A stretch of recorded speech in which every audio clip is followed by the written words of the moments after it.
right, so we are in chapter 2. I don't know if we're going to finish today, but we are getting fairly close to the end. Yes, I know. I say that with caution. I said, I don't know if we're going to finish today, but we are getting fairly close to the end. So what we were in the middle of last week was unpacking this mashal, this parable of the formation of a child. And we explained that in the parable, we have this one drop, this one undifferentiated drop that becomes, through the evolution in the womb of the mother, differentiate to become a child. And even after the child's born, the child still has a relationship with his first antecedent, the brain of his father, because he's connected to his own brain. And the brain of the son still has a relationship with the brain of the father. That was the mashal, the parable, the storyline. We unpack that. And again, remember, this is answering my question. Based on what I learned in the beginning of chapter 2, all souls are the same unbelievable energy from the very seminal wisdom of God himself, and he and his wisdom are one, but it doesn't seem that way if I look at Jews. They seem very different, and some obviously have very intense soul power, as I would imagine, and some seemingly don't, as I would not imagine. So what's going on? So we unpacked and read inside the first half of the storyline that all souls start off at the wisdom of God, seminal wisdom of the world of being, Chacham Vatzilos. And then just like that one drop that then goes into the womb of the mother and becomes differentiated and develops. And first we have the highest organs, and then more and more and more, lower and lower and lower. So too, we have the souls. They're all starting in the same place, but they all travel. The traveling of the souls is like the differentiation of that drop. That drop develops and changes. The souls are changing and affecting by their journey. And the longer the journey, the more covered over their soul powers are. Just like in the development of the fetus, the later stages are actually lower on the totem pole of the hierarchy of the body's composition.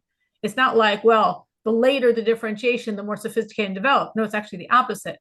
The most critical organs are what come out first: the brain, the heart, the lungs, and then over time, lower and lower and lower and lower, just as the souls, as they travel, the more they travel, the more constricted their soul powers get. That is the first half, where we said that we even, obviously, if a full healthy 9 months, you're going to get toenails, hair, fingernails, toenails, things that are alive but seemingly dead. You can cut them, they don't hurt you.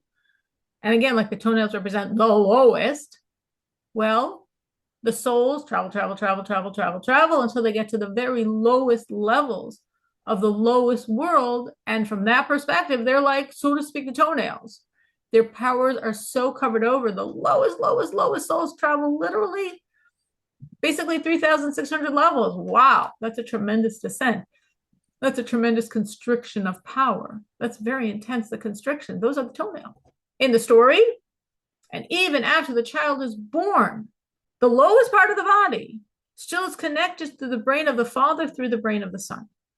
Which what that means in the story is that everything started off from brain matter, from father brain matter. So therefore, child brain matter is brain matter to brain matter. There's still like a connection. And then that brain matter of the son is what's directing the entire body. No matter where you are in the body, you're directed from the nervous system, from the brain. So you're the toenails or the bones or the sinews or the veins, the eyes, the ears, the teeth, the elbows, the hair, whatever you are, all of the body goes back to the brain. So every part of the body is, in a certain sense, being sustained by the brain, by the son. And that brain still has a link to its origin point, brain. Not meaning that there's this like little cable connecting the brain of the son to the brain of the father, but meaning since this is brain matter, still like within the antecedents of the brain matter of the son is the brain of the father. So through the brain of the son, every part of the body, including the toenails, have a connection to the brain of the father. And what that represents, which is what we're just about to read inside, is that all these souls still have a connection to their origin as the brain of the father, seminal wisdom of the world of being, Chachma Vatzilos. Well, how do they have that connection? They're so far from Chachma Vatzilos. How do they have that connection? Because every single Jew is being nurtured, receives his spiritual vitality from the brain of the child, the brain of the Jewish people. The term Rebbe is an acronym for Rosh B'nai Yisrael, 3 Hebrew letters for 3 Hebrew words, head of the Jewish people, Rebbe Rosh B'nai Yisrael. So the brain of the Jewish people is nurturing every part of the body of the Jewish people.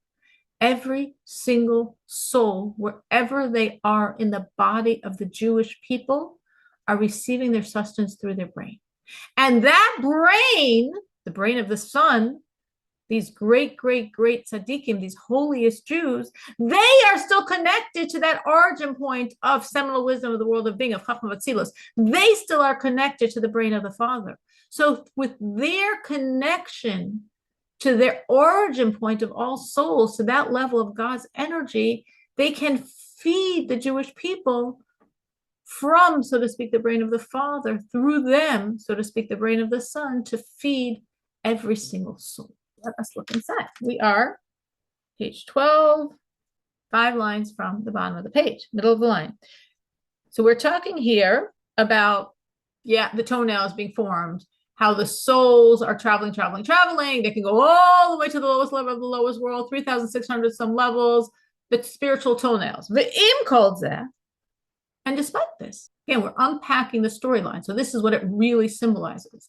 Despite this fact that the souls traveled so far from their origin, the origin was the highest level, the highest world.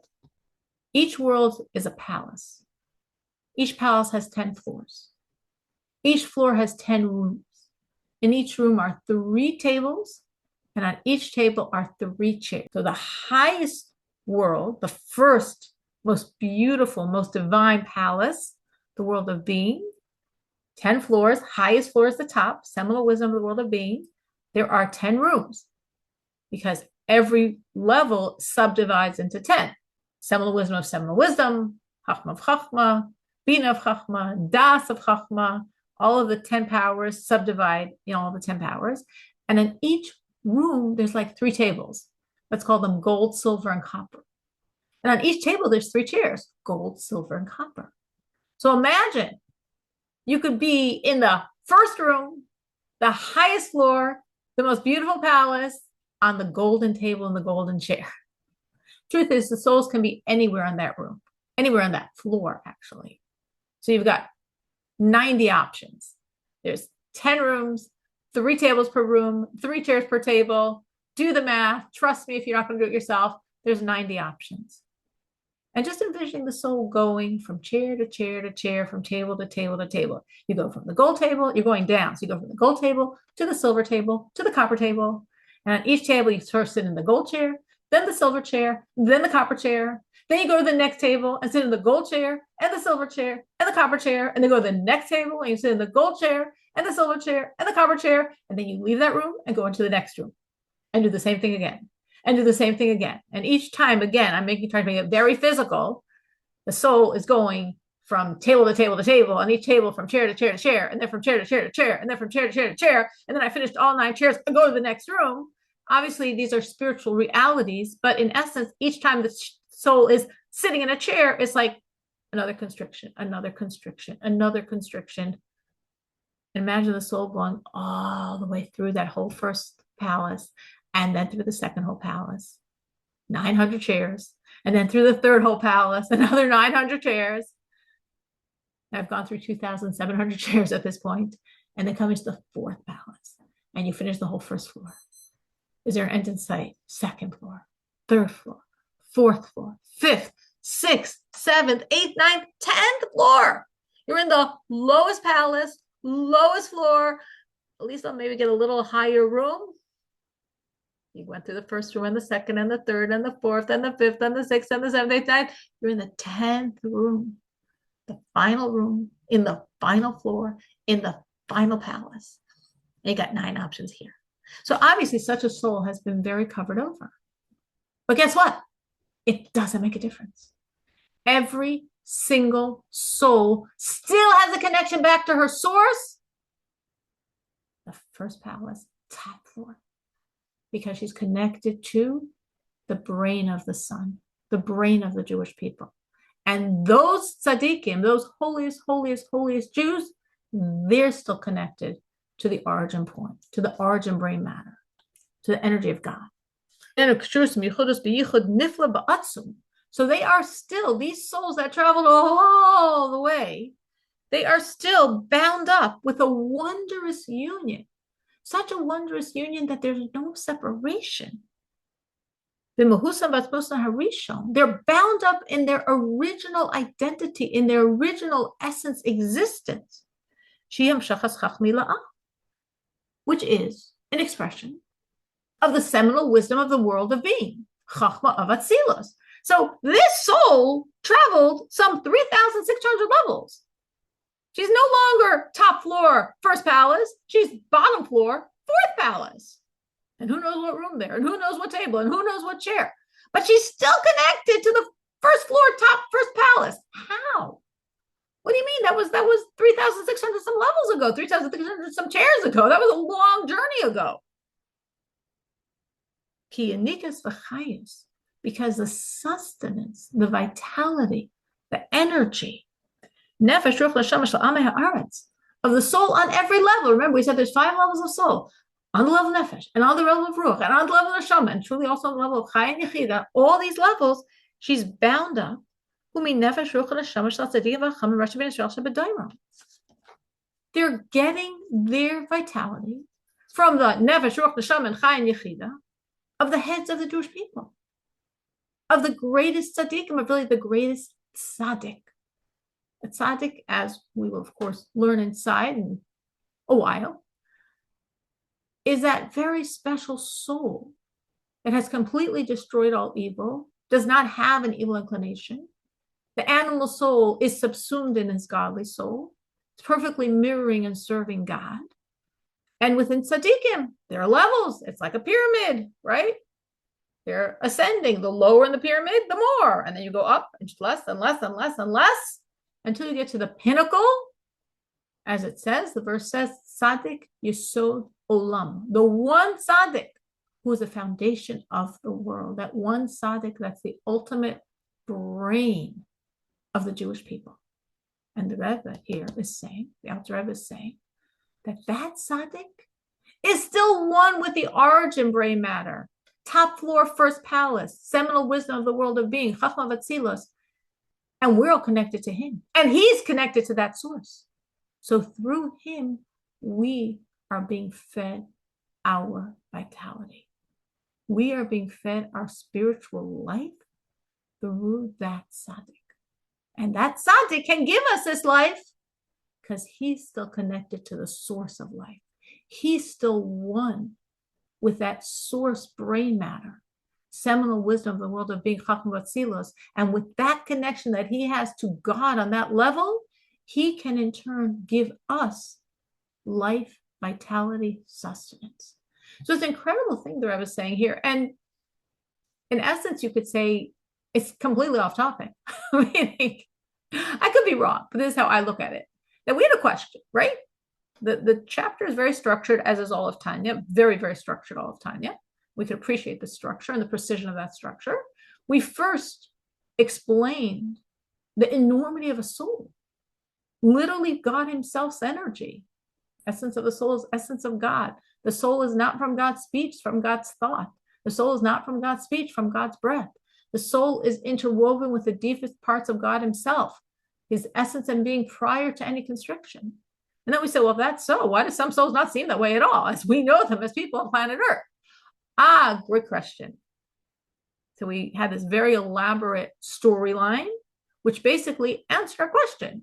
Just as that one drop over 9 months differentiates and can even become a toenail, though it starts off as brain matter, so too the souls that are all starting off as brain matter, seminal wisdom of the world of being, Chachma Tzilus, can travel and travel and travel and travel and travel and maybe 3,600 levels and become very, very, very constricted in their energy. Okay, we answered our question. Done. Rebbe says, no, we're not done. Can't stop at this point. Why? Well, it's sort of a sad place to stop at, so to speak. What now what? So we're just saying, yeah, okay, some souls just traveled a lot. They're very weak. Oh, well, no, the Rebbe says. The story didn't end. Let me continue going. And these souls, just like every part of your body is being fed by your brain, so too every soul is being fed by the brain of the Jewish people, the tzaddik, that most godly person. And just like the brain of the child has a deep connection to the brain of the parent because he came from the parent's brain matter, so too the tzaddik, the most holy Jews, they are still connected. They didn't really travel from their original identity as brain matter, as God brain matter. So they're still connected to the origin brain matter, and they're feeding us. So through them, we also have a connection to our origin brain matter. And as I explained last week at length, really within every soul, if you can discard the layers, if you could unpeel, uncover, reveal, shed away those barriers, you can still get back to seminal wisdom of the world of being. So I think this is a very, very amazing point the Rebbe is making here, because it really makes us understand on a very, very deep spiritual level this idea of why we have a Rebbe, why we need a Rebbe, what we're gaining from a Rebbe. So if I went around and said to everyone, what are they gaining from the Rebbe? I don't know if our first answer would be our spiritual energy and vitality, our life. We might say wisdom, we might say guidance, we might say the example of how we should be, we might say inspiration, vision of Mashiach, answering my questions, connecting to me, loving me, pulling me up. And we might say lots of things. Everyone could say whatever they would say. But the Rebbe is saying this is the foundation of it all.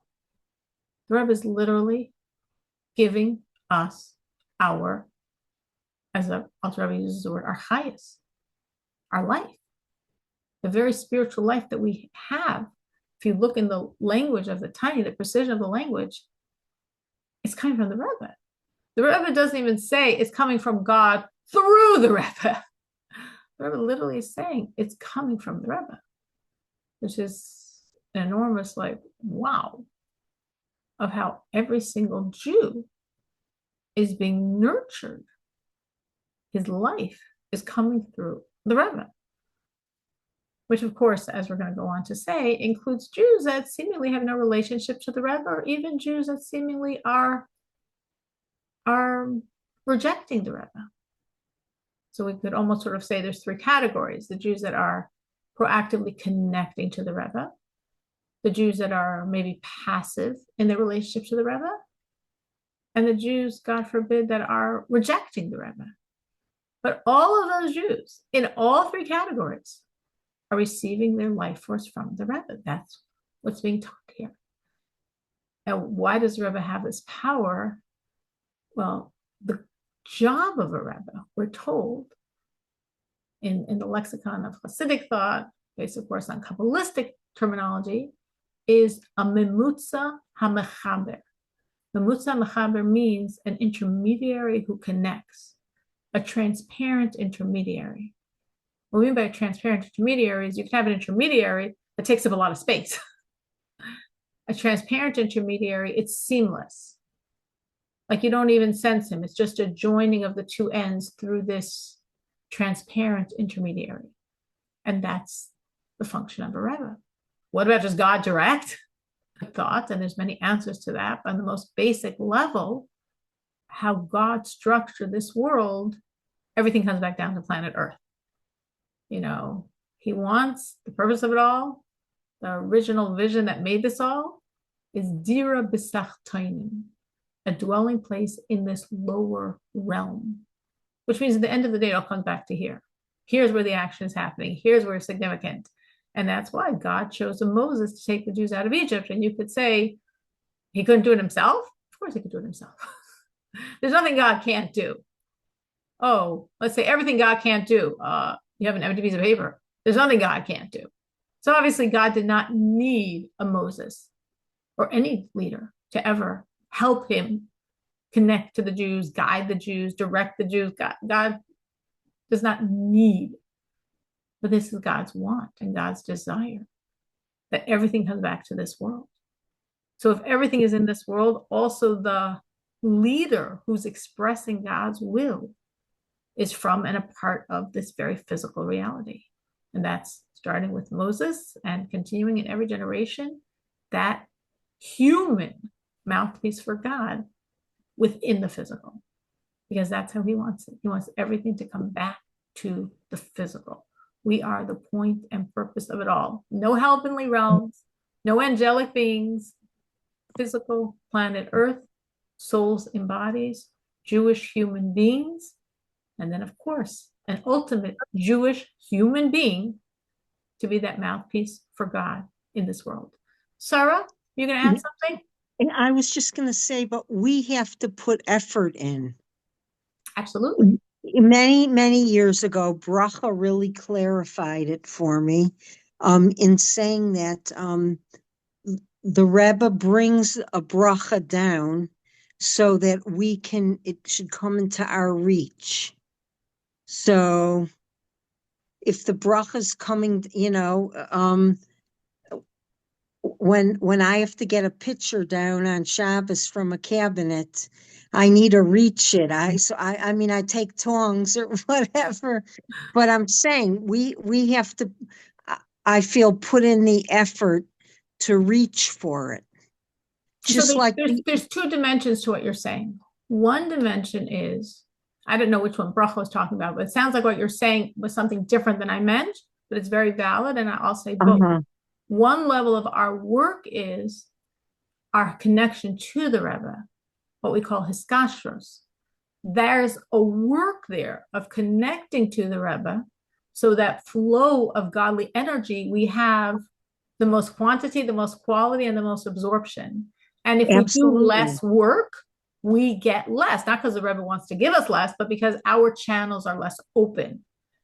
And as it says in the Hayom Yom, the basic foundational tools of connection is one, learning the teachings of the Rebbe, because a tzaddik is within his teachings, just like God is within Torah, like the very first word of the Ten Commandments, Anoichi, I, very fancy word for I. Our sages say is an acrostic, Ananafshi Ksavas Yahavis, 4 Hebrew words, actually Aramaic words, Ananafshi Ksavas Yahavis. I put myself in the writings. When God gave us a Torah, he gave us himself. Tzaddikim are similar to the Creator, as our sages say. Tzaddikim daimim lebayram. The tzaddikim are similar to the Creator. So every tzaddik, when he gives us his Torah, he's giving us himself. So when we learn the Torah of a tzaddik, we're connecting to that tzaddik. So hiskashrus, connection to the Rebbe, is one, learning his Torah. As we learn his Torah, we connect his inner energy. And 2, following his directives, of which the Rebbe has many, many, many. And when we learn his Torah and follow his directives, we have this connection. So the channels, the flow of energy, we can get the best in terms of quantity, quality, and absorption. That's one dimension of work. Another dimension of work, which is what I thought you meant when you spoke about, okay, you're going to bring down the picture, but now you still got to get it, you still got to use it, is like the common metaphor given for a blessing. Very commonly, a very famous parable for that is like rainwater. And the water comes, gishmei bracha, water of blessing, to allow things to grow. But we're told, yeah, but if you didn't till the earth, and if you don't tend it, and you don't seed it, and you don't take out the weeds, and you don't this, and you don't that, the water could just run off. Yeah, God sent the water, but you weren't ready for it. So that would mean within yourself, as the blessings are flowing, for you to do your own personal work, to be a vessel to receive those blessings. And both are true. You're 100% right. We definitely believe in human work. This is not fake man-made religions that sort of abscond on that. We definitely know we have to work, and we definitely have to work hard. And what we're being told here is, but look what you're receiving. Look what you're receiving. Absolutely. The work, absolutely. And with this understanding that these heads of the Jewish people, the greatest, holiest Jews, are truly giving us our spiritual life. So with this, we understand Maimar Razal, saying of our sages, a pasuk uladafkabo. There's a verse. The verse says, cling to him. Him here means God. Cling to God. And what do our sages say on this verse? Cling to him, cling to God. that everyone who clings to the scholar, which here the Torah scholar doesn't just mean someone who intellectually knows, but really who's himself a living Torah, meaning these great tzaddikim, these holiest Jews. The verse considers it as if he literally is clinging to God himself.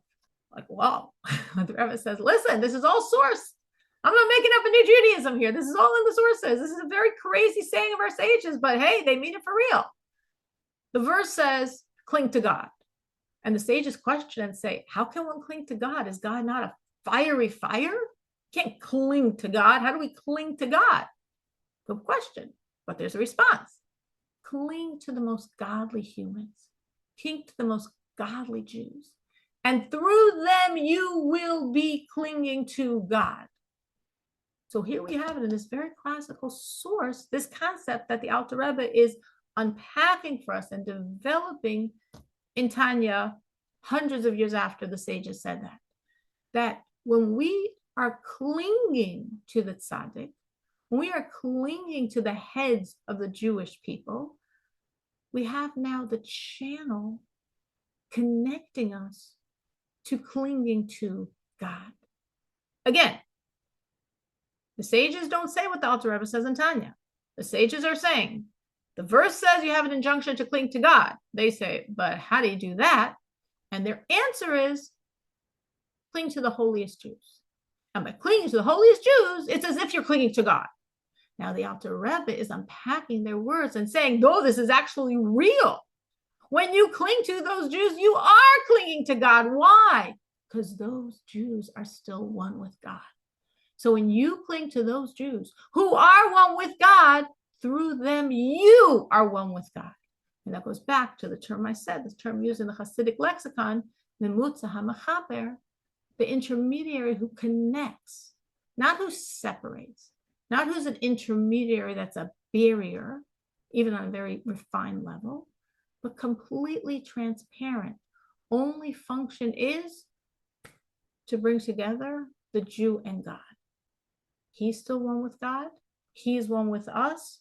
Through him, we are one with God. Because through clinging to these highest, most spiritual scholars, it's bound up the soul on every level, on the level of nefesh, which is action, on the level of ruach, which is emotion and speech, and on the level of neshama, which is intellect, is bound up. They're fused with their origin, with their original source in Chachma Vatzilos, in seminal wisdom of the world of being. Through clinging to the tzaddik, you're really extracting your essence origin. You're back home. You're who you really are. Because really every soul is enrooted in God's wisdom, in the brain of the Father, in seminal wisdom in the world of being in Chacham Vatzilos. We all are there. We just experientially are very far. But in our core, that is the definition of every Jew. And the Rebbe says, this is what you are. You, every single Jew, is coming from the wisdom of God. Every single Jew. And yes, we traveled far from that point. But through the tzaddik, we reconnect back to who we are. We reconnect back to our origin, seminal wisdom of the world of being. Chachma Vatzilos, God's thoughts, God's brain matter. And the Rebbe reminds us, and you know what? Unlike by a human, we do not work this way. But by God, and there's of course a point we developed at length in the beginning of the chapter, seminal wisdom and God are one. Not by a human. I'm a person, I possess a faculty of thought. If God forbid something would happen to a human's faculty of thought, they could still live, they could still experience things, they could still even have some thought if they lost, God forbid, some. Because I am not one with, it's a part of me. But by God, as it says in Zohar, the foundational work of Kabbalah, the esoteric wisdom, who God the chachmaso and his chachma, echad, one. So when we say that the soul comes from the seminal wisdom of God, that means the soul and God are one. As versus by us, if a thought originated in my brain, that doesn't mean the thought's one with me. It originated in a part of me. Well, the Jew, through seminal wisdom, is one. And the job of the tzaddik is to connect me back to my own oneness. He's not creating something that never exists. He's bringing back what always was. So the tzaddik's job to take every Jew and bring him back to God is like bringing him back home. This is our origin point. This is where we started from. We just traveled. So we forgot a bit who we really are. And the tzaddik brings us back. So we know who we really are. And then the Rebbe continues there to say, not only is this true in the esoteric dimension, as it says in Kabbalah, the foundational esoteric Torah, but it also is expressed in the revealed part of Torah, again, as we mentioned in the beginning of this chapter, as Maimonides says, Huamadu Yodehu Yodua. God is the one who knows. God is the faculty of thought, and God is the knowledge, right? Like by me, I'm a human, I possess a brain, and my brain assimilates information. And so to all of us, we are people possessing a brain, and the brain assimilates information. Three separate things. And by God, the one who knows, like me, the knowledge, that outside information that I'm assimilating, and the ability to think, my brain, it's all one. I could say this again and again and again. It might never click because we don't work that way. And nobody we know works that way. And nothing we know works that way except God himself. But the point that I was making is, we're saying a child comes from the brain matter of the parents. You could look at all your children. And this is like, wow, my very brain ultimately is the antecedent, is what produced these children. Mine and my husband's together, obviously. But my brain's not me. When a child comes from the brain of the father, that doesn't mean the child and the father are one, because the child comes from a very intimate part of the parent, the brain. But by God, when we come from his brain matter, we come from him. Because by God, saying you come from the brain means him. Because both in the Kabbalistic, esoteric inner dimension, and in the revealed, more if we'll call it body of Torah, external dimension, both agree. God and his thoughts are one. So the intimacy, the oneness of the soul coming from God's brain is far, far, infinitely more than a child coming from the brain of his parent. Because a child coming from the brain of his parent doesn't mean he's one with the parent, because my brain's not one with me. But coming from God's brain, that's what the Rebbe is calling here, this yichud nifla, this awesome, wondrous union, because we're coming from God, because he and his thoughts are one. So what the Rebbe is now going to say, I mentioned before, that we could, in very broad strokes, sort of create three divisions. Because all the Jewish people are being fed by this life from the tzaddik. And there are those Jews that actively connect, as Sarah very wisely raised that issue. We do have to do work. We learn the Torah of the tzaddik. We do the instructions of the tzaddik. And of course, there's more and more and more and more and more. So there's myriads of levels within those that are actively connecting, but that's one very broad category. And then you could have sort of a passive category of Jews that don't know who the tzaddik is, aren't actively working on a connection with the tzaddik, don't know they have any relationship to the tzaddik. So obviously they're receiving less, not because the tzaddik is like, oh, I don't want to give you, but because the channels are more narrow. And then you have those Jews that are actually rebelling against the tzaddik. Now, we actually live in a very unusual time because, thank you, internet, global media, way before, we don't have to go to social media and AI. Just, the world is very small and the whole world can know of the Rebbe. But this wasn't always the case. But there always was a leader of the Jewish people. I mean, just imagine, not so hard to imagine in the times of the Alter Rebbe, when the Alter Rebbe was writing this. Did the Jews in Germany know of the Alter Rebbe? Did the Jews in England know of the Alter Rebbe? They didn't know of the Alter Rebbe to know, you know? So, like, that was the reality of life. But now we have the luxury that we all can know. So we all have much more opportunity to proactively connect. Of course, when we look at this concept, it's explained. Well, remember going back to my pyramid structure, that as the levels go up, there are fewer and fewer, but there are many people that call tzaddikim. I mean, relatively speaking, many. And there are different tzaddikim that have groups of people that relate to them and connect to them. But then we have here this one head of the Jewish people who's a conduit for life. And so these other Jews are connecting to someone else, not that ultimate one, but like what's happening with them in their life. They're not connecting to the ultimate, like, how does it all work?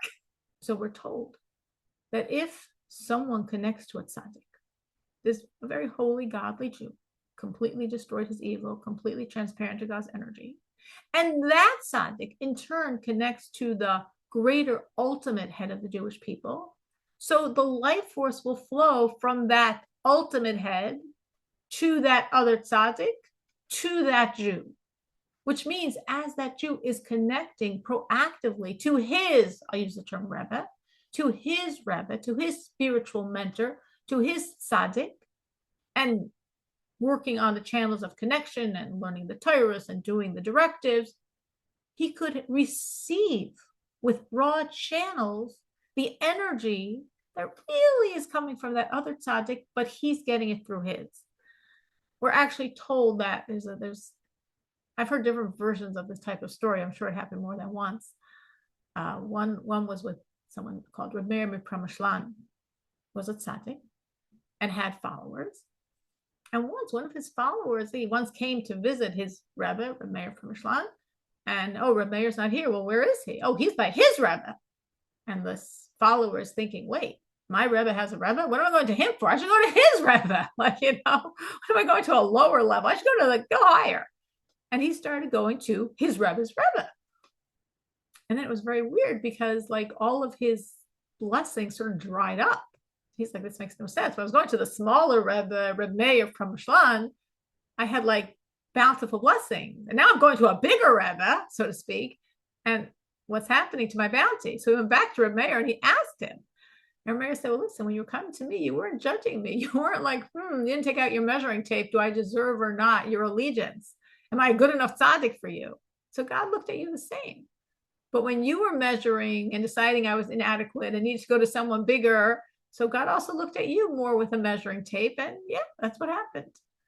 They're varying different stories of the same theme, which basically are bringing out the point that every Jew, based on his soul energy, might find a different tzaddik that he connects to. And that's fine. As long as you're sincerely connecting, and the tzaddik you're connecting to is sincerely connecting to the head of the Jewish people, all good. Don't worry about it. Again, you don't need to take out a measuring tape. You don't need to wonder because we have different soul energies. We have different things that inspire us and that we relate to and that we feel comfortable. And as long as it's a sincere tzaddik, truly a tzaddik, and that tzaddik is truly connecting to the Rosh B'nai Yisrael, to the ultimate tzaddik, you're fine. You can have a Rebbe of Hasidim, a Rebbe of Sfardim, a Rebbe of Litvisha people. It's all good. As long as they are truly tzaddikim and truly connecting to the ultimate Rebbe, it's all fine. It's all channels of connection. And again, as I'm saying nowadays, because there's awareness, because we all know so much about every part of the globe, it's much easier to connect to the ultimate tzaddik, because it's not like it was 200 years ago where if you knew one in your area, that would be really good. And you were in better shape than other Jews that didn't even know who to turn to. Nowadays, we have world knowledge, so it makes it very different. It makes things possible that weren't. Okay. So what the Rebbe is now going to explain is, and we are coming to the end of the chapter. Next week, we are, God willing, finishing, no question. So what the Rebbe is now saying is, as I said, but what about those Jews that are not proactively connecting and not even passively don't know about it, so they're not connecting, but they just don't know? What about the Jews that are rebelling? Are they also getting their vitality from this tzaddik that they're rebelling against? And the answer is basically yes, because that's the system. That's how everyone's getting their vitality. So even if you're rebelling, even if you're turning your back on the tzaddik, even if you're spitting in the face of the tzaddik, you might get a lot less, but your life has to come through the tzaddik. There's a story which I've heard with different details. So of course I wasn't there to know which were exactly the details, but I'll say it in just broad strokes of somebody who worked in Israel in the government, and he came to the Rebbe once and he had a private audience. And one of his various responsibilities was he was in charge of the division for the wounded soldiers, for soldiers that were wounded in wars or operations in Israel from the IDF. And the Rebbe asked him in the past year how many soldiers in that department passed away. And he said a number. I don't know the number. Let's say he said 27, whatever he knew the number was. And the Rebbe, he saw quietly to himself, said a different number. Maybe he said 27 and the Rebbe said 28, something like that. He was thinking like, that's odd. I know the number. It's my department. And the Lubavitcher Rebbe thinks he has a different number, but okay. The private audience, Yechid just moved on and they didn't touch on it again. And in the back of his brain, he was like, that was really weird. And when he got back to Israel, it was still nagging a little at him. So he said he's going to research. And he found out, lo and behold, surprise, surprise, that he was wrong and the Rebbe was right. And again, I don't know the numbers, but let's say he said 28 and the Rebbe said 29. It could have been he said 27, the Rebbe said 28, whatever it was. He knew the soldiers that had passed away as were according to his records. There was one soldier who passed away afterwards, after he was, so to speak, released, but still passed away from his wounds. Just like, so to speak, the reference point, a casualty from when Reagan was shot was someone that passed away 20 years later, but he passed away from the wounds he suffered 20 years before when he was with President Reagan by that assassination attempt. So something like that. It was within the same year, and one soldier he thought was released, but actually afterwards passed away from his wounds. Okay, so now he knew that the Lubavitcher was right and he was wrong, and that was bothering him even more. Like, what's going on? This is his department. How does the Rebbe know something he doesn't know? But again, he held it inside himself. And the next time he was in New York and he had a private audience with the Rebbe, and at a certain point where it was appropriate in the audience, he raised the issue. He asked the Rebbe this question. How, in a polite way, I'm sure, but like, what's going on? And the Rebbe said, every soul that enters or leaves this world goes through this room. And that's how the Rebbe knew the exact count. Very, very incredible words. Very unbelievable words. But knowing chapter 2 of Tanya, you can understand what the Rebbe meant by those words. And we will stop at this point, and we'll begin next class explaining if someone is directly rebelling, fighting that tzaddik, the brain of the sun, who is supposed to be his source of life, how he also still receives life from that tzaddik, from the brain of the sun.